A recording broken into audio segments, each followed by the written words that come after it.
Austin behind me. Didn't like that.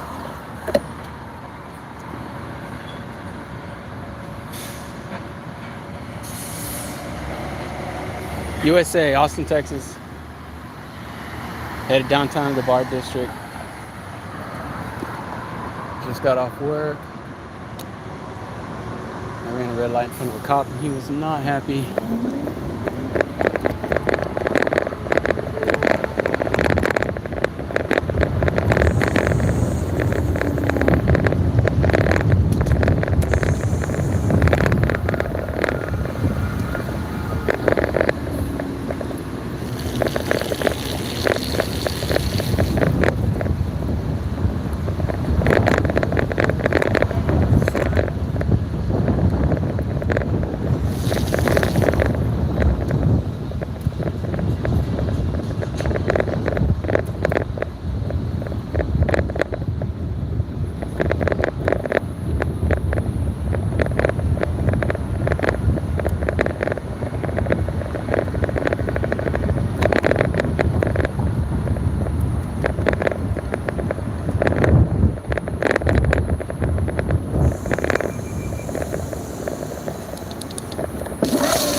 South Congress and Brazos, headed west towards South Congress.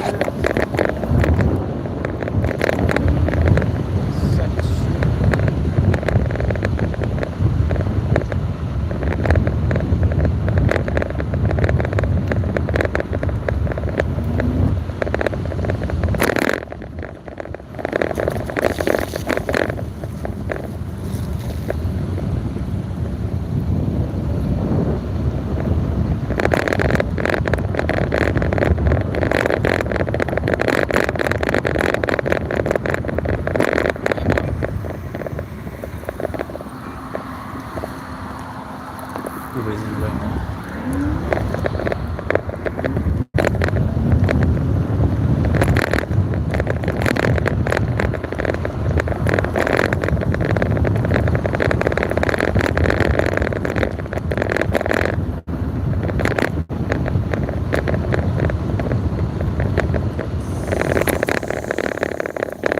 It is, I don't know what time it is. It's like 4:20.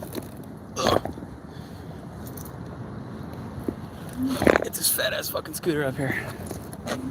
It's like 4 something, 4:20, 4:15.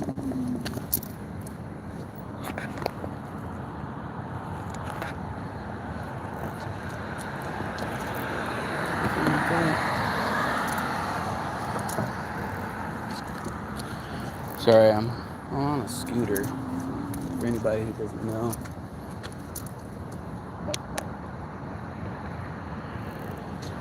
It's downtown Austin, Texas.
Steven, you bought an Ultra Teverun Fighter Supreme Ultra?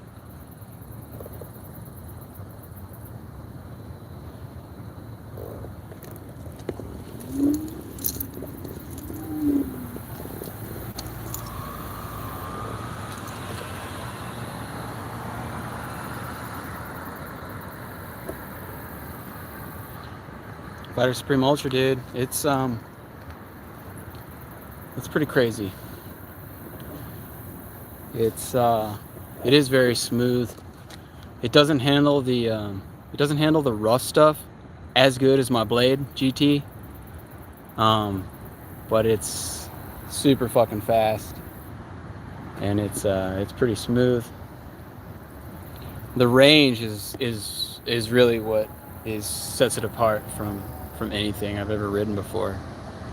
Especially if you charge it up to 100%, which I very rarely do. I've only done it like 3 times, I think, in 931 miles that I've ridden it. So I left my house today, 100% charge. It was like 83.6 volts, I think, something like that. And I've done 29 miles tonight, and I'm sitting at 81% battery. And that's like mixed mileage, you know, some 30 mile an hour, 35 mile an hour stuff, a lot of 18 to 20 mile an hour stuff, and a little bit of 14 to 16 mile an hour around campus and stuff where there's just too many people walking to haul ass.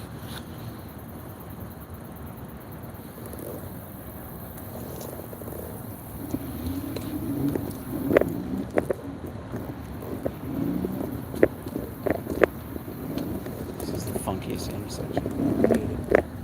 Another Waymo. And the city is full of Waymos now.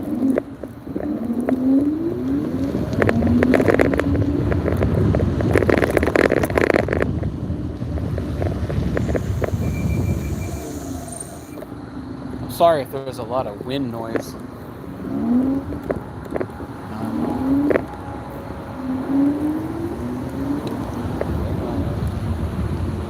The Waymos get so scared if I get near them. They just absolutely have a panic attack.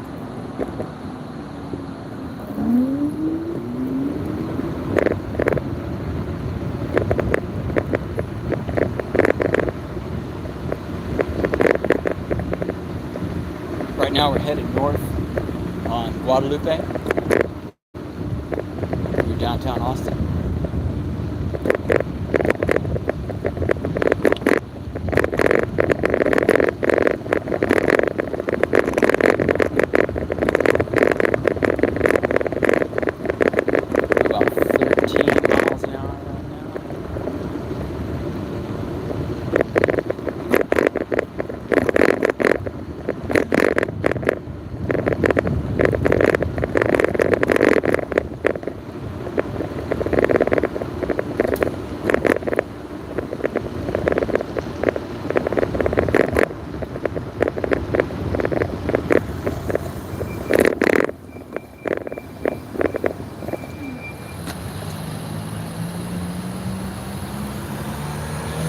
The handlebar height, you know, honestly, I did 7,000 miles on the Blade GT.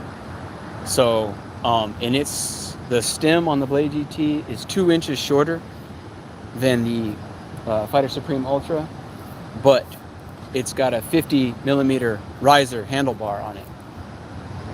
That's got more of a sweep than the Fighter Supreme.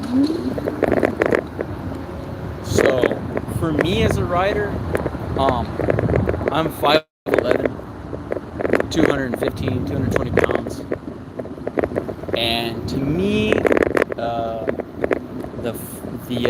handlebar height on the Fighter Supreme Ultra seems a little short.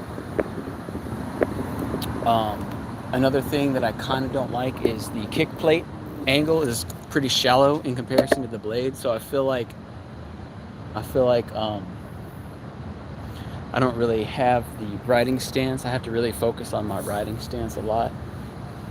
And I kind of have to be really mindful about not putting too much weight on the handlebars. Although I will say, one one thing I really love about the Fighter Supreme Ultra is that the stem is like probably has twice the mass as that of the blade, and the folding mech I think is much easier to adjust for the average person. It doesn't have that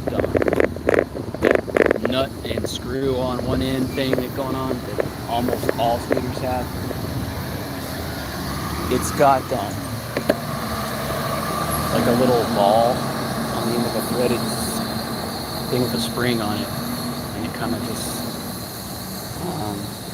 pops in there. And I don't know how it works exactly, but I think it's easier to adjust because all you got to do is just turn that little thing with an Allen wrench one way or the other. Pretty easy.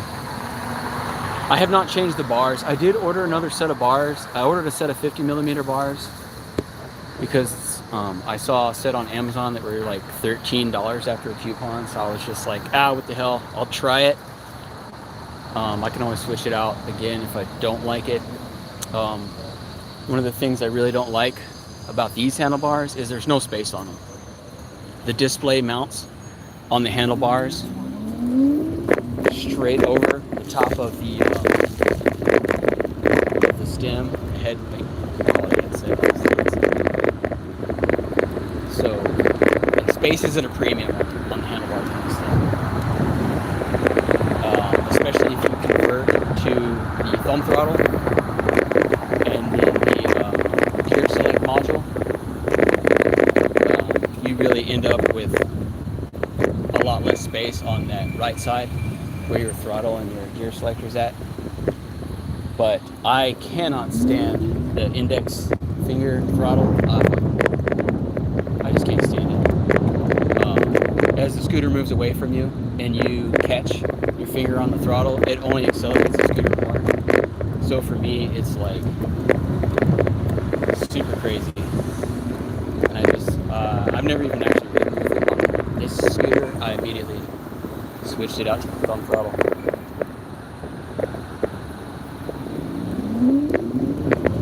So, I mean, from what I've seen on Reddit and a couple other places, a lot of people like that finger throttle, and that's cool. You know, I'm not knocking it. I think it saves you a little bit of space on the handlebar.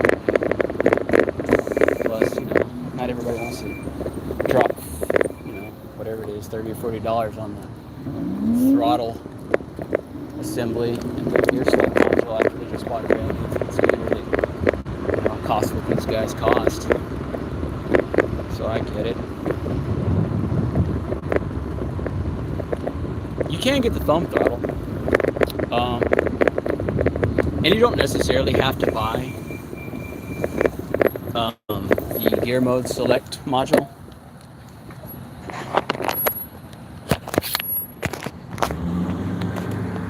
So that's what the throttle looks like. This is the gear select module. Your power button's on the underside here. Although you really don't need it on the PKE equipped models. You can do all that from the top. You still can use the power switch to turn the scooter on and off, but it's just kind of like there's no security, I guess. You can just walk over there and turn it on right off on it, I guess.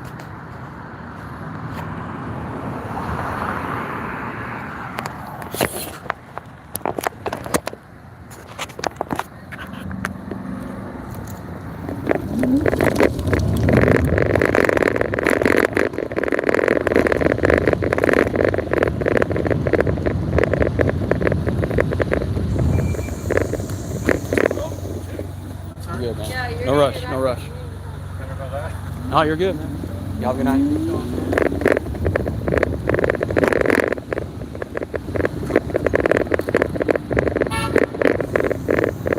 Where we at? Red River? Let's go. Let's go up.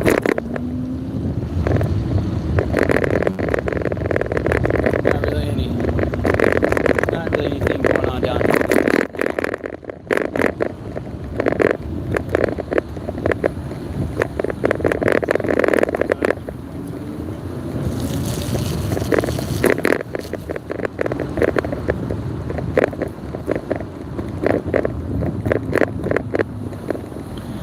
As far as I know, they don't come from Teverun with the thumb throttle. At least not yet. I know that they had a lot of the previous thumb throttle models. The one I showed you with the LED lighting on it and the Teverun logo, backlit. That's the updated version. It has a way softer spring. It has a little more projection over towards the grip, and it kind of jumps over the brake lever bracket a little bit. So it is a little more ergonomic. It is a little more comfortable.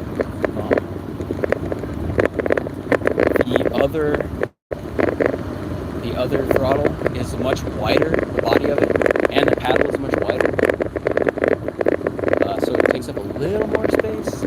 But the reason I like the older style thumb throttle, and I still think they have a pretty big inventory of those hanging out, and they might eventually start equipping all the models,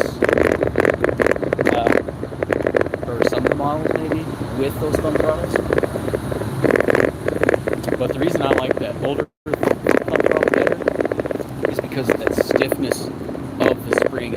It's pretty stiff, and a lot of guys say it's too stiff. But when you're riding the Ultra or the 7260, you know what I mean, and you're dealing with that power band that you have available, you know what I mean, 55 amps on the Ultra. That's a pretty big, it's a pretty big power band, and you can move across that band as fast or slow as you want to. But when you're trying to modulate your speed, like say, like I ride with cruise control all the time, just because I think it's a bit easier. It helps me moderate my battery usage a lot better too. Because otherwise I'll look down and I'm going, 30 or 40 miles an hour or something crazy. So I try to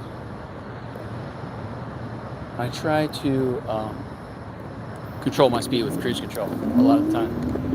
And I like that thumb throttle, the older style, because when you're riding and you're hitting bumps and just moving along, especially if you're going kind of fast on the Ultra, the suspension is a little bit softer than the blade, and so I find that it's kind of harder to modulate my speed by holding my thumb in a neutral position on the throttle. The scooter has a tendency to move around underneath you, and you can feel it on these higher ends, on the Ultra and the 7260. You can feel those little surges and back and forth because your thumb's moving around on that throttle a little bit. You can get the throttles off of AliExpress. I got my original set off of Rideology, but a lot of people are out of stock right now of the newer versions. There's a couple sellers on AliExpress. If you live in the US, there's like Flame Wheel and Lomo, one called Lomo Wheel Store, that I've had really good success with. I ordered from the InMotion RU store one time, and they did not include not the tariff, but the duties and stuff like that. They didn't prepay the duties, and so my shit got seized by customs. And I was like, what the fuck? And I cried about it, and eventually AliExpress paid it for me, and then it got shipped. So I ended up getting it for free, I think. AliExpress had comped me on it, which was pretty decent of them. So say what you want about AliExpress, man, but I mean, I've had pretty good luck so far. I've ordered quite a bit of stuff, mostly just little parts and stuff for the blade, calipers. I got my controllers from from Rideology. I don't know if y'all can hear me. Right. Looking for this big seashell sculpture. It's like a big, giant fucking conch or some shell. Check it out real fast. Right now I'm heading toward the university. This road goes straight into the heart of the university, like right up to the Moody Center, the stadium and shit, if anybody's familiar with Austin.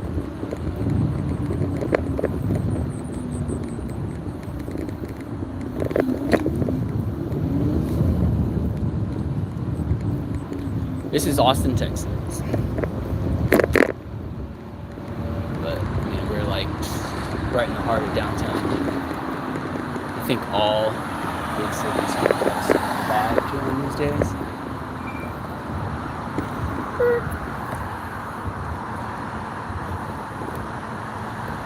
Australia?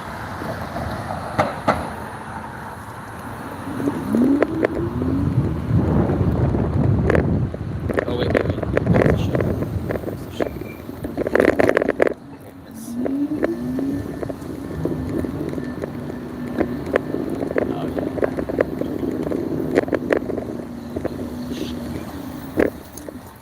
Oh.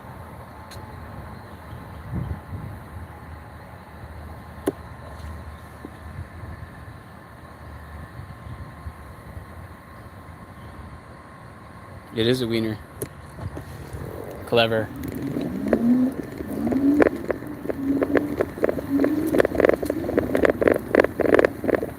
I haven't seen one of those since back in the day on Yahoo. Shit.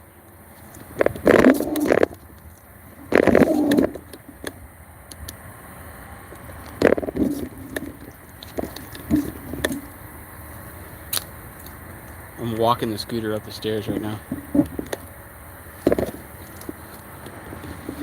I definitely don't think I could have done that on the blade. I think it would have protested.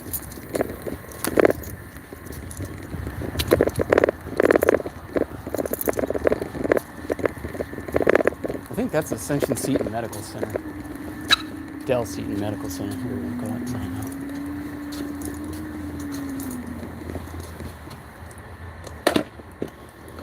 Photo operator.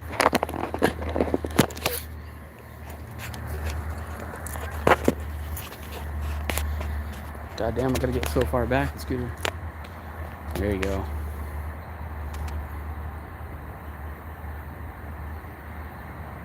Forget me trying to put the scooter in the shell. It's not happening. That thing weighs like 150 pounds. I don't care what Teverun says. It's fucking heavy. I'm sure the 7260 weighs maybe a little more.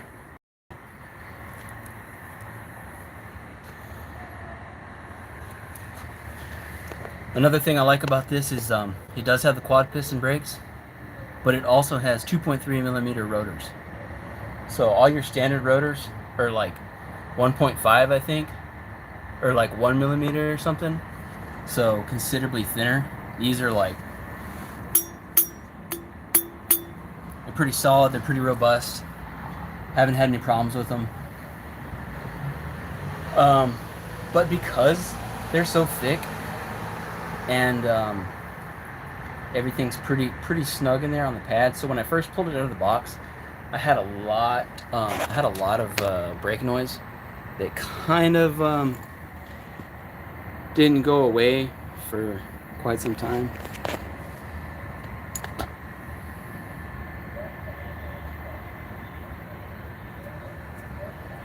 It's got the KK suspension. One thing, it has a stiffer spring, longer spring in the front than it does in the back.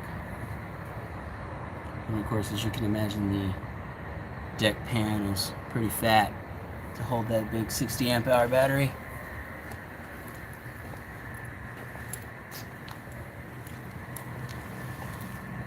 Spring in the back is a little bit lighter.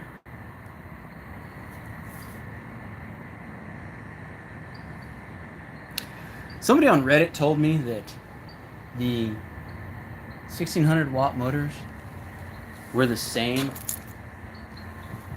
as the 2000 watt motors, and I was like, oh, sure, I guess. I had never seen the 2000 watt, but now that I actually have the Ultra and I've had a chance to like go over it, I can tell you 100% that is not true.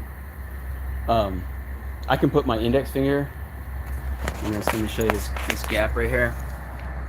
So there's a gap right here between the actual between the wheel and the interior of the motor, right? So this gap on my blade, I can put my finger in there and go all the way around with a rag, to like get all the dust and shit out of there.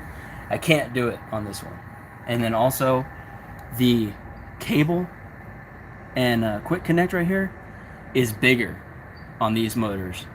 It's thicker. It's a bigger connector. It's a bigger cable, all the way back to the controller than it is on the blade. So even if you wanted to, you wouldn't be able to just take that motor, that 2,000 watt motor, and plug it into like a blade or a Fighter Mini Pro or something like that, because the connector's not the same size. It's a bigger connector.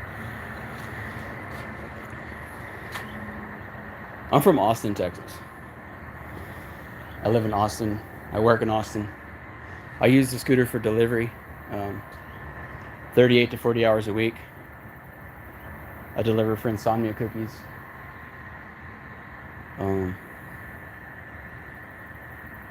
So it's, like I said, my Blade GT2 has 7,000 miles on it.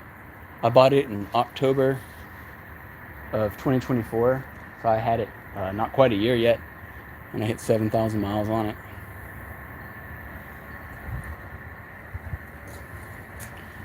Another thing I like about the Fighter that I didn't really know was it's got a multifunction headlight. It actually is usable. So you've got this strobe. It doesn't show up very good on the cell phone video because of the frame rate, but it actually is like, it's not like a blink, it's like a serious strobe. Like, and people absolutely hate it. It is super obnoxious. So that's cool. So you got bright, low, and then strobe.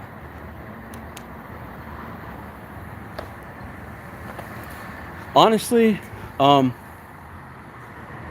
like the Blade a lot, man. The Blade is a really good scooter. It's fast. You can hit 48 miles an hour on it under most conditions. 46 when the battery's low. It'll hit 50, 51. Not always, but it will do it. It's got really good acceleration. And once you get rid of the CST tires and put PMTs on it, it's an absolute carver. That scooter, it's amazing. It handles beautifully. It handles the chatter and the bumpy shit really good. It handles off-road really good. Whereas like the Ultra right here, I'm sorry, man, this thing, don't take the scooter off-road. You're just gonna get it dusty and dirty, and you're not even gonna have that much fun. Keep it on the street, If you want something that's all-terrain, and that won't cost you an additional, like, what is it, like $1,300 or $1,400 or something over the Ultra, the Blade is a pretty amazing scooter. Additionally, they have the Fighter Supreme Plus model that has the same controllers, 37 amp controllers, the same motors as the Blade, but it has the big ass 60 amp hour SK Blade cell pack or whatever it is. I'm not a battery expert, y'all. Don't tear me up too bad. I just ride it. I don't know too much about DC technology. I have a 35 amp hour Blade, and I get I can get probably 46, 50 something miles on it, full to empty. Now, the Blade, the one thing about the Blade is if you run that battery too far low, and it enters shutdown mode, the only way to get it out of safety mode is to connect it to the 72 volt system charger. So the 84 volt charger. So if you don't have an 84 volt charger laying around and your Blade enters battery safety mode, some raccoons over there. You know what I mean? You're kind of gonna be shit out of luck. And those fucking chargers are kind of expensive. They're like almost $200. The Blade's a good scooter. You know what I mean? And if it wasn't for the range on this one and the sheer acceleration power that it has, I mean, this scooter's, it's insanely fast. It's super fast, right? It is a true hyper scooter. Whereas a Blade, I wouldn't call the Blade a hyper scooter. It's more like a hybrid. I mean, it possesses some qualities of a hyper scooter, but I wouldn't say it's a true hyper scooter just because it doesn't. It has 37 amp controllers, but it doesn't cap out at 37 amps. It peaks over that. I've seen it as high as like 45, 46 on the readout, if that can be trusted. Which I believe it. For short periods, I think you're all right. But I've ridden the Blade, 45 miles an hour, 43 miles an hour for 6 miles straight with no problems. And I've done that. I might have done it 100 times, I think. I do it coming home at night when there's nobody on the roads and stuff. I'll go fast. I have both, and I'm happy to have the Blade. If anybody ever, any of my friends that I actually trust to ride it, the Blade's a good scooter to have. I'll tell you what, I'm glad I had the Blade to ride so many miles on before I got this one. Because just going from like a smaller scooter that does like maybe 28, 38 miles an hour or something like that, and has like 2-inch or 3-inch tires or something like that, going to this scooter, it's different, because especially with the steering dampeners, the one thing about these big scooters is they have a really wide turning radius, and part of that is the dampener takes away some of your arc of radius on your steering, so you make really wide turns, and it took me a little getting used to at first. You have to do like the Austin Powers thing where you got to do like the fucking 6-point turn sometimes. On my Blade, I can just pick the ass end of it up with my foot and scoot it over. This scooter, that's not so easy. I can maybe get a couple inches on this one. Like I said, it weighs, I don't care what Teverun says, it weighs, it's got to be 135 pounds at least. It's heavy. The Ultra is best for smooth streets, cruising. This scooter cruises comfortably, so smoothly at 35, 36 miles an hour. You know what I mean? Whereas if you're going 36 miles an hour on the Blade, you're a little tightened up, man. You're a little clinched up, This wider deck, the deck on the Ultra is substantially wider than the Blade. Several inches, at least. But like I said, it does not handle the rough stuff as well. But that doesn't mean it can't do it. You've got the rebound dampening on the Ultra and on the Blade. It's got the same suspension, but like I said, I think that the shock in the back end is shorter and softer, whereas the front one's identical to the Blade, but the back one I think is a little bit shorter and a little bit softer. Of course, you can adjust the preload on the KKE shock. A lot of people don't realize it, but so the red knob, rebound, hydraulic dampening, that's just a matrix inside the shock that has to pass through an oil reservoir, and it basically slows the rate that the shock comes out. Like if you hit a big pothole or something, and you have the rebound set to fast, super fast, as soon as you hit that big hard impact, that spring fires right back out again, right? So it kind of kicks you back. But if you have that rebound turned all the way down, it comes out real slow, not real slow, but slower, right? So there's a bit of a delay from the time that the shock compresses till it comes all the way back till its full height. So it kind of gives you it almost feels, it feels chewy, right? Kind of sticky. It makes it feel kind of sticky.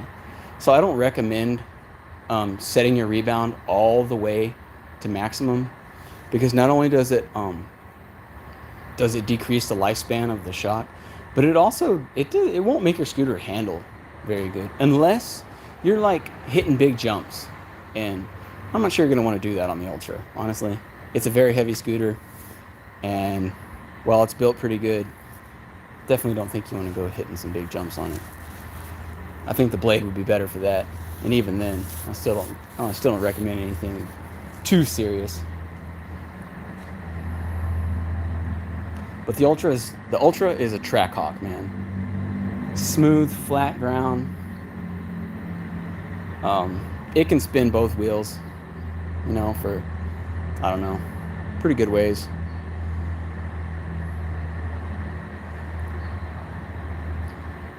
Go and explore the city. Explore the city. Go to the university.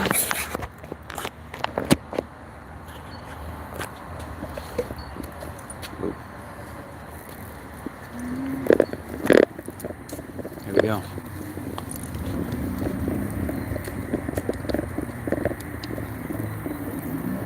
Oh shit, I gotta go down the steps.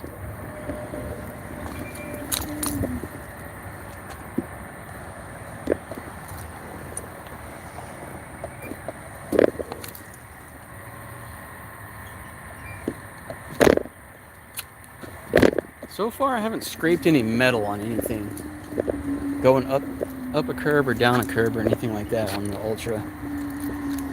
I definitely taken a lot of paint off the underside of the control arms on the blade, especially when I first got it.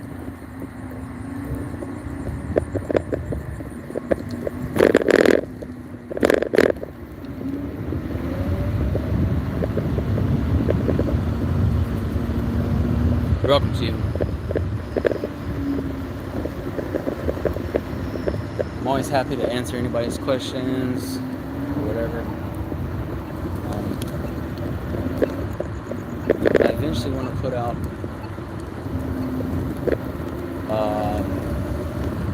I'm going to replace both controllers in the blade,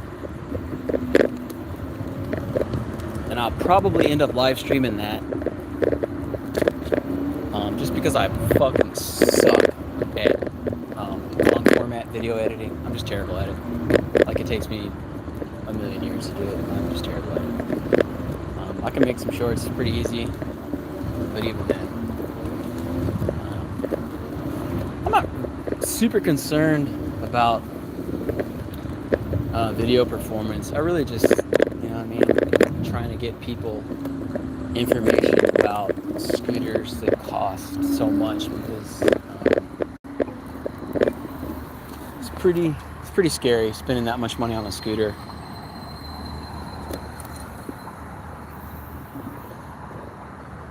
I know this is all closed off over here. I'm trying to go through anyways.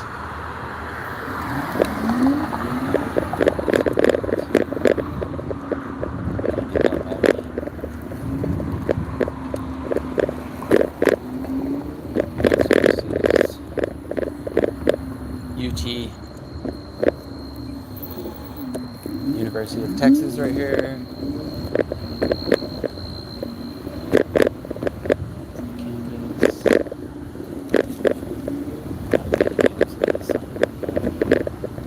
Might get yelled at.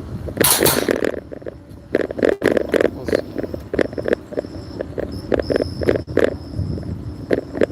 I've been yelled at before. Yeah.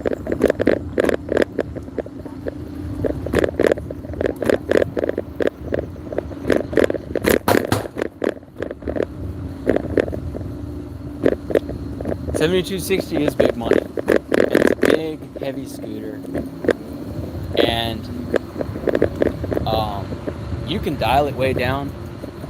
You can map your gears 1 through 3, and you can turn the amperage all the way down. You know what I mean? And you can ride it like a Lime scooter if you want to, but I really think that would be a waste of your money, unless you just want a scooter that you only have to charge, you know, once a month or something like that. You ride it like a Lime scooter, which is, you know, pretty safe, I think. Like I said, I just think that would be a waste of your money. I think there's a lot of scooters out there, especially scooters that don't cost nearly that much, that under normal user conditions you know, like a student coming back and forth to class, going to get some food, going to get the groceries, stuff like that. I think a lot of scooters, you can get a few thousand miles out of them before you have any serious problems, or need any serious maintenance.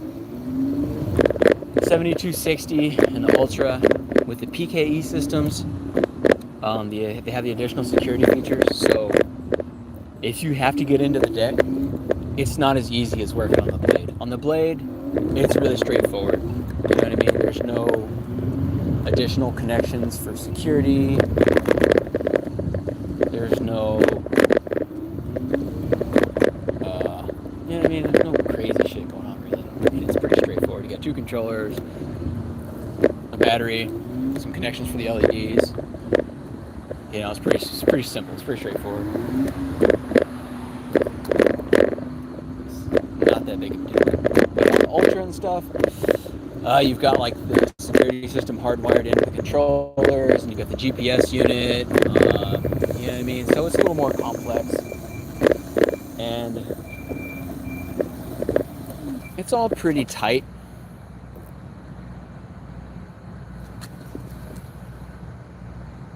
Message redacted. That's weird.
Yeah.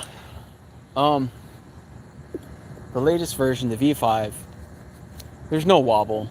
You know what I mean? All that shit's been resolved. I know a lot of people like to say, don't get an Ultra or a 7260 because of the speed wobbles and stuff. I haven't had any problems with it, man. I've hit 63 miles an hour on this thing, according to Google Maps. I didn't have any problems, dude. And I didn't even have the dampener cranked all the way down. So, you know what I mean? I don't think that's a real big concern. I don't know how often you're gonna, or how far you're gonna want to go 60-something miles an hour. I mean, it's it's not very comfortable. It's fun, right? Get a nice little rip in every once in a while. But as far as doing it a lot, it's pretty hard on them. You know what I mean? So, but no issues with speed wobbles or anything like that.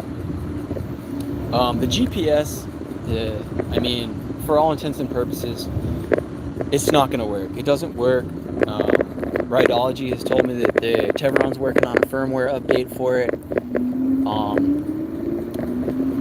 As of right now, the GPS, it will not actively show you the location of your scooter.